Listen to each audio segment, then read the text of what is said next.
So the topic we're discussing today is going to be, at least to begin with, are people not reading as much because they're watching more, spending more time on social media, just having other distractions? And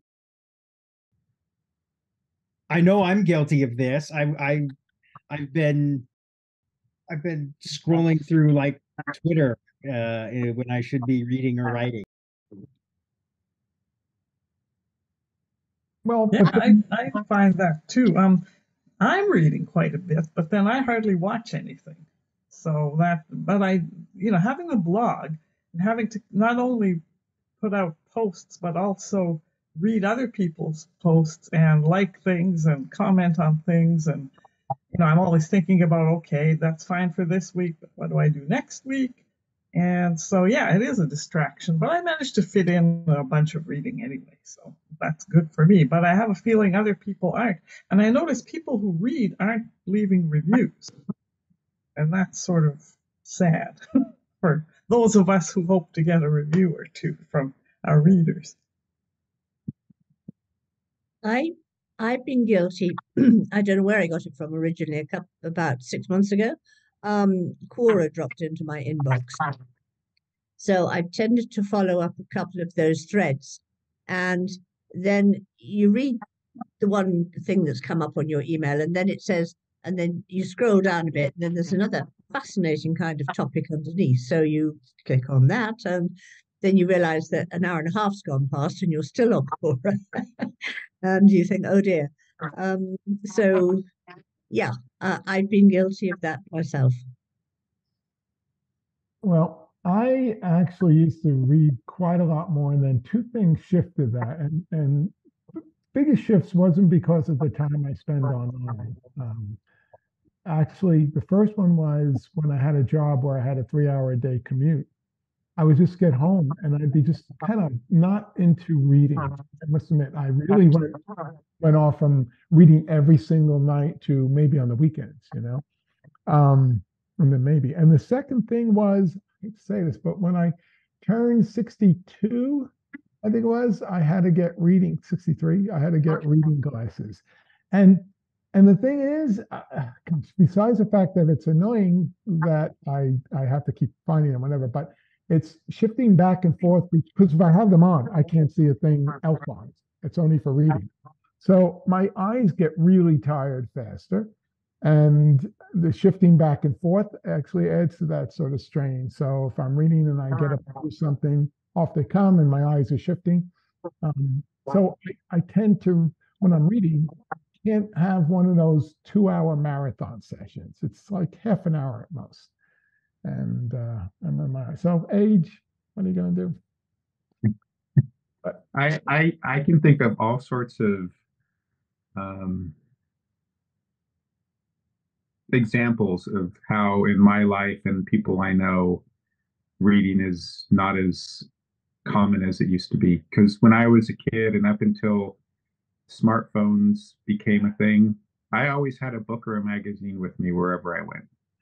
If I went to the doctor's office or the dentist's office, I had a book or a magazine. If I had to take my car in, I had something to read. I always had something to read. And now the smartphones provide that distraction, something to do when you're sitting in an office or waiting for something. And to me, when someone asks me, how much I read, I think of it in terms of reading fiction or reading books. So am I reading on my phone frequently? Yes, but it's not the same kind of reading. I have the Kindle app on my phone, but I never read a book on my phone because to me the screen is just too small.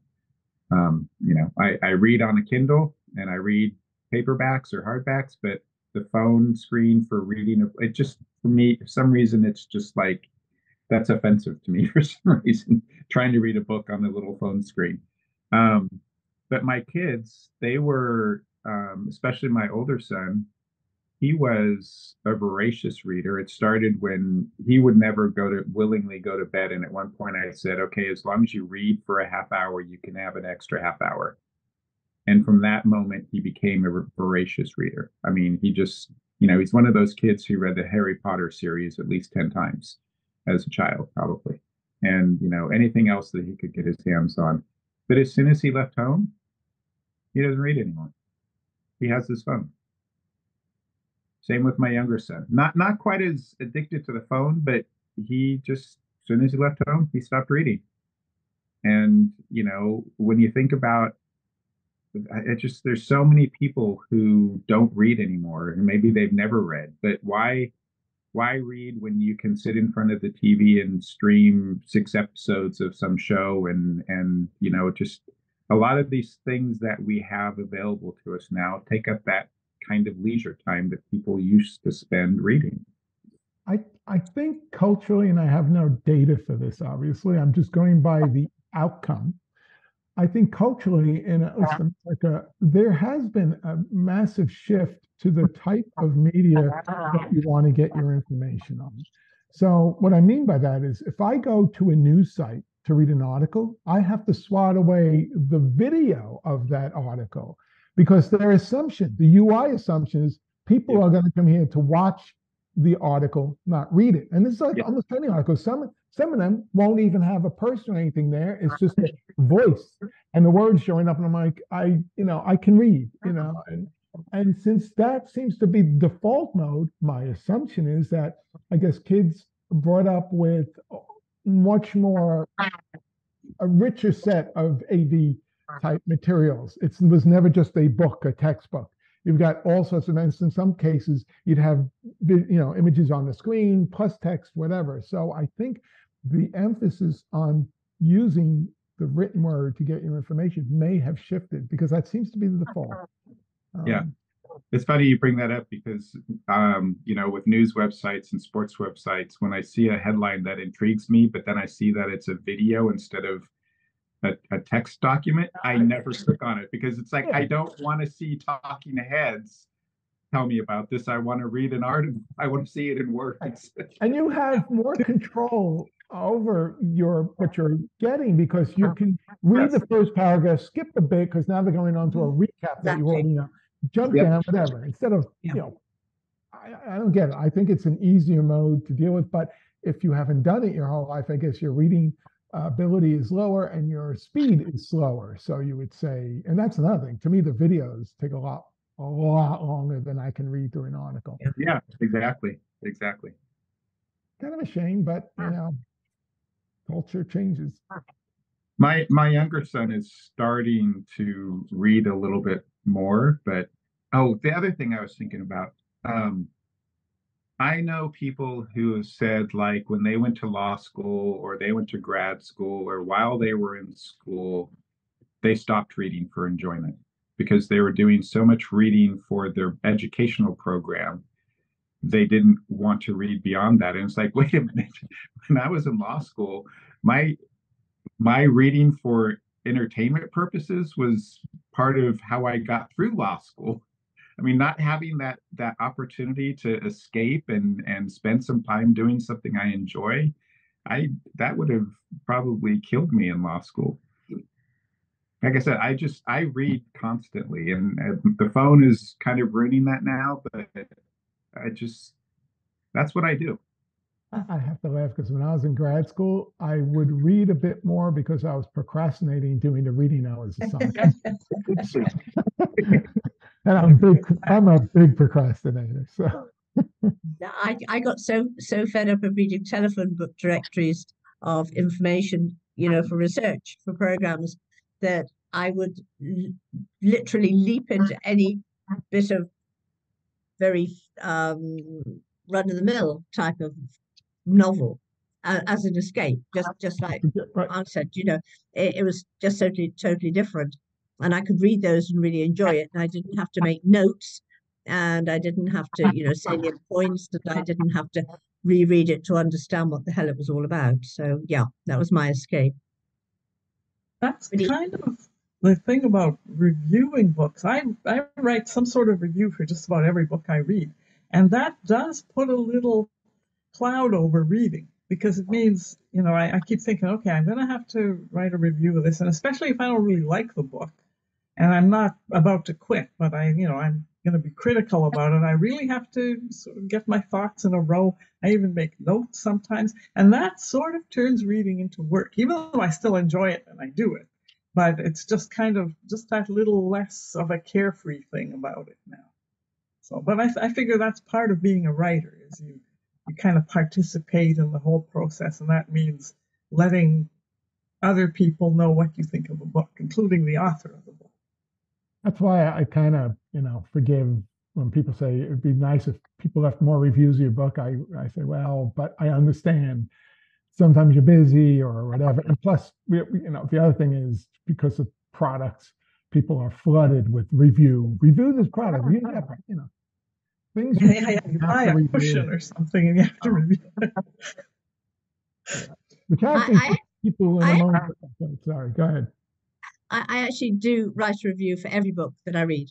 However, I've got it down to 2 sentences. I'm sorry, but I mean, I don't talk about what the storyline. I just say, I enjoyed it or I didn't enjoy it. It flowed easily and I'm happily surprised at the end. Finished and club. That's it. Full stop. Because that way I can write 3 or 4 in 30 minutes and post them up on Goodreads and Amazon, and my conscience is clear. Yeah, well, short reviews are way better than no review, or a rating without a review, which I mean, I guess if you give something 5 stars and no review, well, that's fine. But if you give something 2 stars and no review, anyone coming along, like I like to look at 2-star reviews sometimes just to see, oh, isn't that interesting? And not for my books necessarily, but for any book. And I see, like that there's so many ratings and so many reviews, and most of the lower end ratings don't seem to have a review. And that's irritating. It makes me think, well, somebody here is just being nasty. They may not even have read the book. They don't like the author, or there's something personal going on, and they just, 2 stars or even 1. But I think if you're going to be critical like that, you should say why. And it should be something reasonable, not just, this person is awful and I hate them. Got to be later than that's tricky. What was that?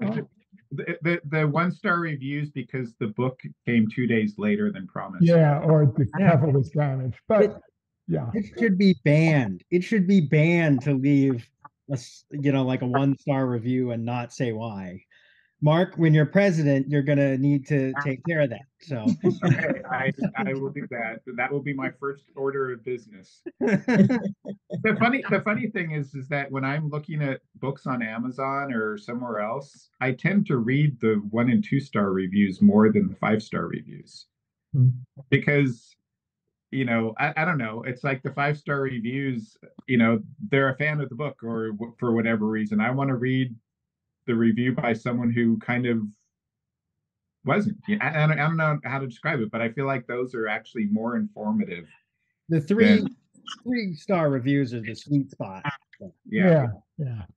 Those are the most honest, I think. The 3 and sometimes the 4 is like, because there's sort of I like some parts and I didn't like others. So it's not someone negatively panning or someone who's just a fan and giving it 5. So you're right, sweet spot 3, and I sometimes will throw a 4 in there because you'll get people saying, I like that, but, and that's, I think that's informative for other readers who may have a similar outlook or not. They might say, well, that doesn't bother me. I don't like having numerical rating systems. Really, I'm a bit crazy on this point, but I just don't like it. Yeah, well, that's a cultural thing that started with decades and decades and decades ago. I mean, Cisco and Eva tried to bring it down to just 2. Yeah. Well, I'm an official reviewer for Readers' Favorites, and we have to write 250 words in the review, so it's not that short, and often it's longer. And some of the books really are not up to scratch, and you have to be very tactful and kind by saying, well, I don't think this is quite ready for publication, etc., etc. But you then send the review back to them, not to the author, but to Reader's Favourite. And if it's a 3-star or below review, they don't publicize it. But I can be totally and utterly honest about what I read. And that can be quite refreshing because when you've got a lot of online writer friends, and luckily most of mine now are pretty good writers and I really enjoy their stuff. There are one or two that I sort of think, they've sort of hinted, look, I've got a new book out. Would you like to, get it and do a review, listen to it? And you think, okay. And you have to be, you don't feel that honest about it sometimes because it puts you in a very difficult situation, really. Yeah, that's the downside of having a lot of writers following your blog and you follow their blogs and then you hear about their books and then you have all these people saying how wonderful it is and you read it and you think, oh, it's okay, but it's not that wonderful. And then what do? You do have to be diplomatic or just not review some books at all. Yeah. Anyone on this call is welcome to review my books and give it 1 star if you like. I won't get mad, I promise. Okay, you heard it. You should give it 1 star. So, man, they definitely weren't 1 stars. I think I found the 4-star review myself. You may have noticed that. That's fine. The book is good. I'll give it 4 stars, and then that does give me a little niche to say, yeah, except for I found this not so great or whatever. But I think that's fine. I think 4 stars is what I generally give, and to be a 5-star, it has to like knock my socks off in some way. It's kind of the feeling I get as I turn the last page. Am I wanting desperately to read more about these characters, or was there a moment in the story that just brought something out in me? That's what gets 5 stars, but most of what I do is 4 stars. Because unfortunately, not every book produces that moment. Well, yeah, I had that idea myself, but because I do a lot of these Goodreads reading round reviews where you have to write a review and the book isn't necessarily one that you would have picked to read anyway. Yeah. I have found some things where I've given a book 5 stars because, say, it's a book meant for little kids or, just kids, a kid book, or just a book that I would probably never read. But for what it is, it's done a really good job. Then I'll give it 5 stars and an enthusiastic review, even though I'll probably never look at the book again. But it's not really the book's fault; it's just the circumstances. So I have 5-star reviews like that and ratings, and ones that are truly my own opinion that it's a wonderful book and I'd love to read it again. But you can't, looking at them, you don't know the difference. Maybe if they were different colors or something, but it doesn't work that way. So, well, I think I mentioned on a previous, no, I did on a previous episode that I tend to rate slightly differently. I'm a little bit more critical when I'm reading a published book, like from a publishing house, especially a well-known one. Because those well-known ones, they've got all the production that's free to the author. Editors and copy editors and this and that and everything that goes, typesetters and covers and all that the author isn't doing. And so, I think people who are doing it all on their own, every little bit of it, you got to give them just, I don't want to say slack because that's not it. I just, the other way around, you got to be a little more critical of the ones that have that whole machine behind them. You expect better quality. It's like you buy something that's mass made, maybe it should be better quality than the artisan because the artisan was an individual craftsman. If there are little flaws in it, it's almost adds a charm sometimes, So I do a slightly different, in the back of my mind when I'm reading a major publishing company book, I'll be a bit more critical. Yeah, me too. Yeah, I know that. Yeah, and I figure the author isn't likely to be too upset about, if I gave it a 3 instead of a 4. Yeah, that too. Yeah. If they've already got thousands of reviews. Right. Yeah, that's actually probably a more valid reason for giving a truly critical review because it's an alternate view. Again, not a cut job. It's an honest critical review because there are going to be so many out there. It's going to just make the whole experience richer for readers who want to understand whether they're going to like a book or not and whether they should explore more. I often think that if something has been on the Times bestseller list or the various things like this, that it's got 50 million 5-star reviews, a few 1 or 2-star reviews, and you read it and you think, why? Are these just sheeple that think, oh, everybody else thinks it's wonderful, I've got to think it's wonderful as well? It's like King with, with his new clothes. Everybody just follows along to be part of the tribe. And I can't, I find that hard. If it's, again, like you say, if it's been published by publishers and pushed and all the rest of it, then fair enough. But it's, I mean, when J.K. Rowling wrote her detective novel thing that she wrote under, was it Galbraith? And it got planned. It didn't not totally planned, but I mean, everybody said it was just run of the mill, but who the hell is this? Then they leaked that it was J.K. Rowling, and wow, did the sales go through the roof. But in fact, if you read the book, it's no better than a lot of my indie friends who write detective novels. But once you've gained the attention of the worldwide public, well, the world's your oyster, isn't it? Indeed. Because we can't have an episode of our talks without bashing Stephen King. I just want to say I'm not doing that. My least favorite line in any review I ever see is the endless reviews of Stephen King books that say, this is Stephen King like you've never seen him before. And I've been suckered in by that too many times to read a book that's just like every other Stephen King story, that I just can't stand seeing those words when someone's talking about a new King book. So there, I got Stephen King out of the way. That's what we want to talk about. Check that off. That expression is applicable to a lot of things, other authors and movies, etc. Like you've never seen before. Yeah, Okay, so returning to the original question, because reading is in decline and reviews aren't even all that as numerous as we'd like, but we still keep writing, or at least intending to write. And so that it must be because in the end, it is its own reward, and that's why we do it. It's certainly not for the money, that's for sure. That's true.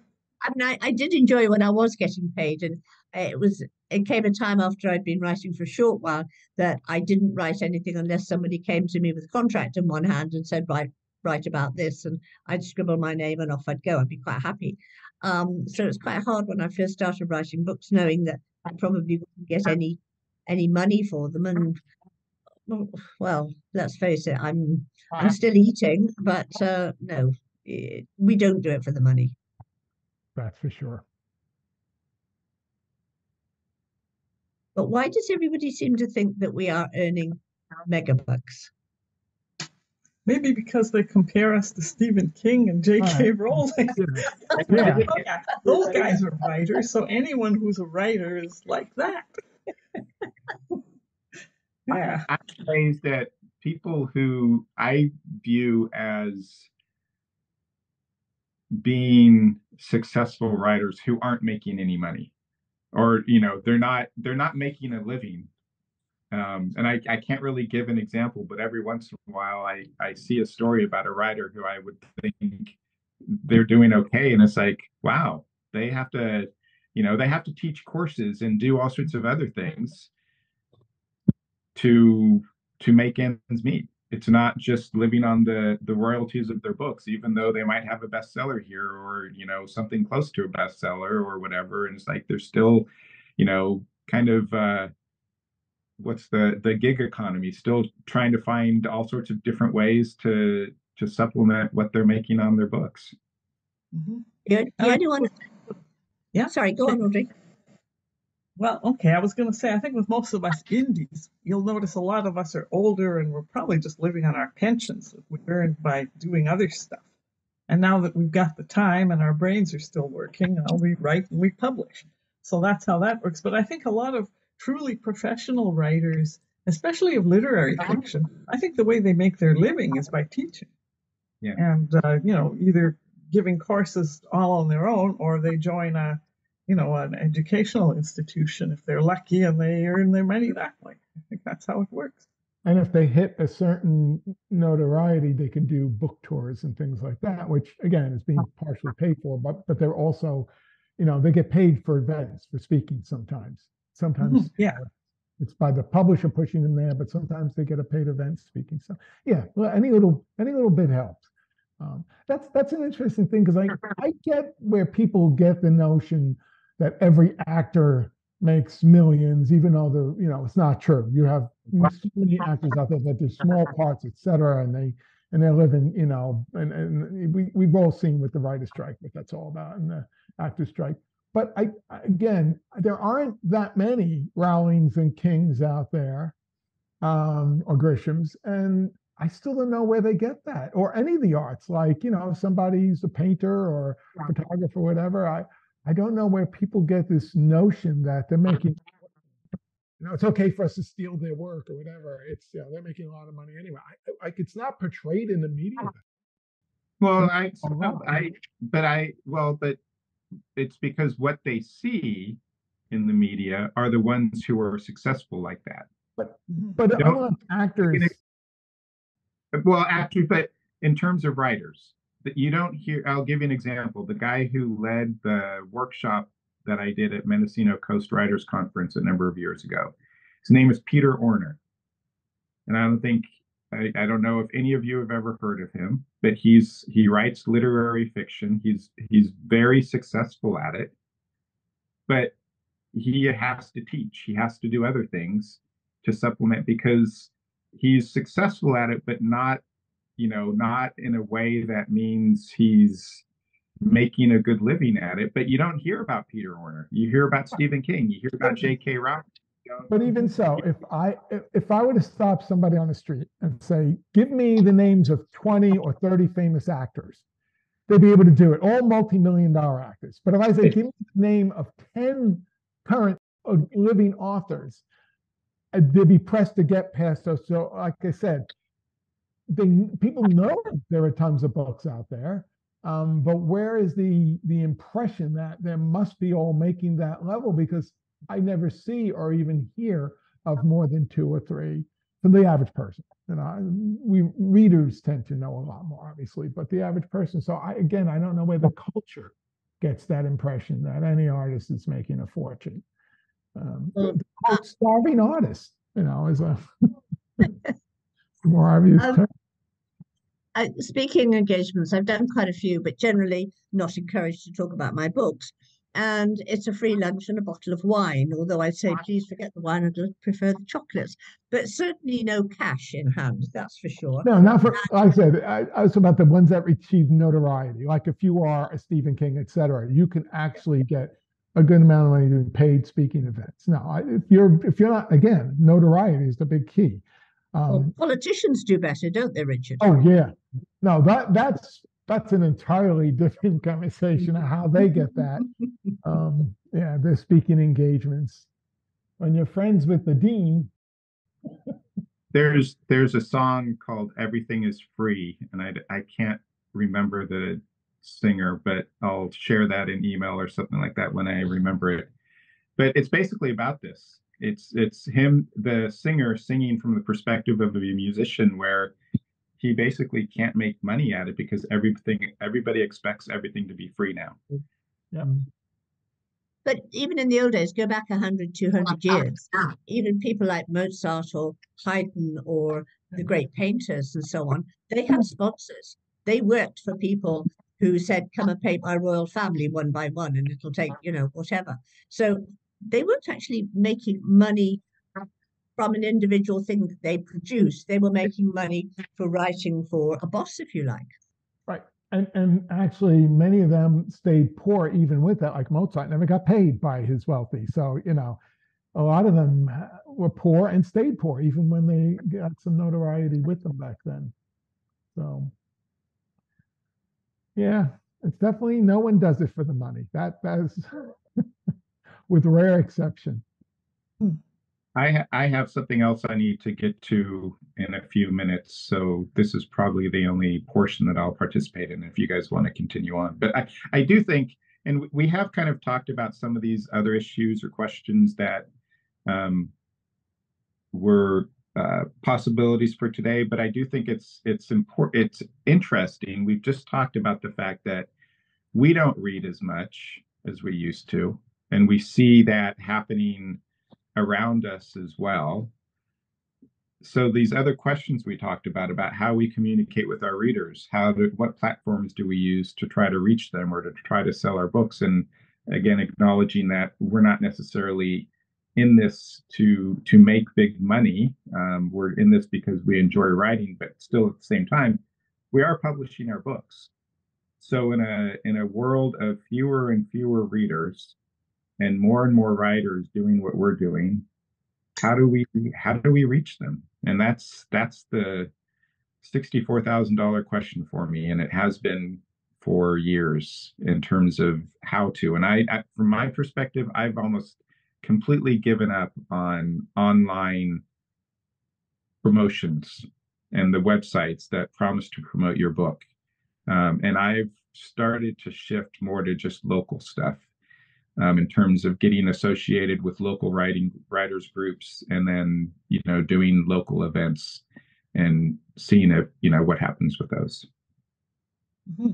Well, I think we should save the other topics for a future chat.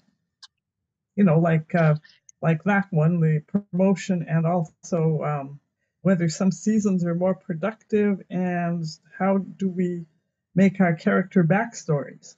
That's a really interesting. Yeah, but I think we should save them for later, as it were.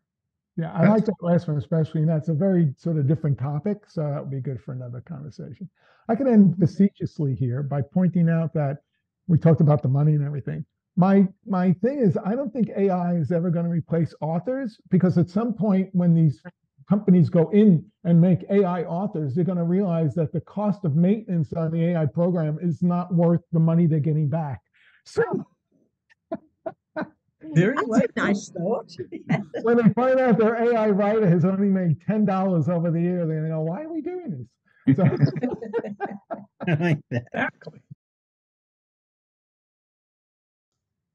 Okay, so is that it for today? I think so. Okay. Yeah, I've got 50 people coming at 3 o'clock tomorrow, so I've got quite a bit to get done. So yes. happy holidays, everybody, too, because we probably. Okay. Oh yes. I was Happy gonna Christmas.